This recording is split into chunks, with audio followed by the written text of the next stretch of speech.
ये सवाल JEE mains का ही है। हमसे कहा है कि ये जो डब्बा है इसको हम GIF मतलब ग्रेटेस्ट इंटीजर फंक्शन मान रहे हैं और फिर हमें ये लंबा सा एक्सप्रेशन देकर इस p की वैल्यू पूछी है। अब देखो, इसको करने के लिए आपको एक चीज पता होनी चाहिए, वो है ये कि ग्रेटेस्ट इंटीजर फंक्शन को हम लिख सकते हैं x minus fraction part of x।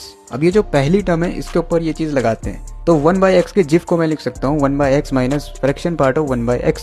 और सवाल में देखो तो हर एक टर्म के साथ x मल्टीप्लीकेशन में है, तो जब यहाँ पर भी मल्टीप्लाई कर दोगे तो ये तो 1 हो गया और ये x इसके साथ मल्टीप्लाई हो गया। लेकिन अभी हमारा काम पूरा नहीं हुआ है, हमें लिमिट भी लेनी है जो कि 0 प्लस की तरफ टेंड कर रही है। तो जैसे ही आप लिमिट ले लोगे तो ये x तो 0 हो गया और फ्रैक्शन पार्ट ऑफ x जो होता है वो हमेशा 0 से 1 के बीच ही लाई करता है। इसका मतलब ये है कि अंदर कुछ भी बनता रहे लेकिन हमें हमेशा 0 से 1 के बीच ही नंबर मिलेगा, मतलब फाइनाइट नंबर। और फाइनाइट नंबर को आप 0 से मल्टीप्लाई करते हैं तो हमेशा आंसर 0 ही होता है। तो इसका मतलब कि ये चीज लिमिट लेने के बाद 0 हो गई है, हमें सिर्फ मिल गया है 1। अब ये सेम लॉजिक आप हर एक टर्म पे लगा सकते हैं, जैसे कि यहाँ से आपको 2 मिल जाएगा, उसके बाद 3 मिल जाएगा, ऐसे करते करते लास्ट में आपको p मिल जाएगा।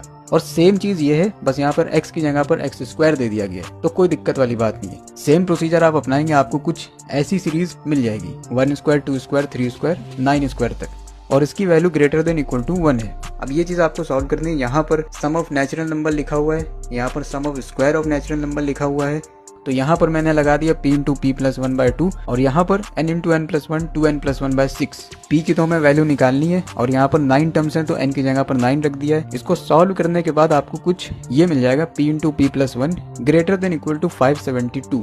अब यहाँ पर आपको थोड़ा हिट एंड ट्रायल करना पड़ेगा, जैसे कि p की वैल्यू अगर 24 ले ली जाए तो 24 इंटू 25 मतलब कि 600 विच इज ग्रेटर देन 572, तो बात सही है। आप 25 भी ले सकते हैं, 26 भी ले सकते हैं, लेकिन हमसे p की स्मॉलेस्ट वैल्यू पूछी थी तो 24 ही वो स्मॉलेस्ट है जो कि इस इनइक्वालिटी को सेटिस्फाई करता है। 23 लेंगे तो छोटा आ जाएगा नंबर, तो वो सेटिस्फाई नहीं करेगा। ठीक है, so this is the answer, p की वैल्यू है 24।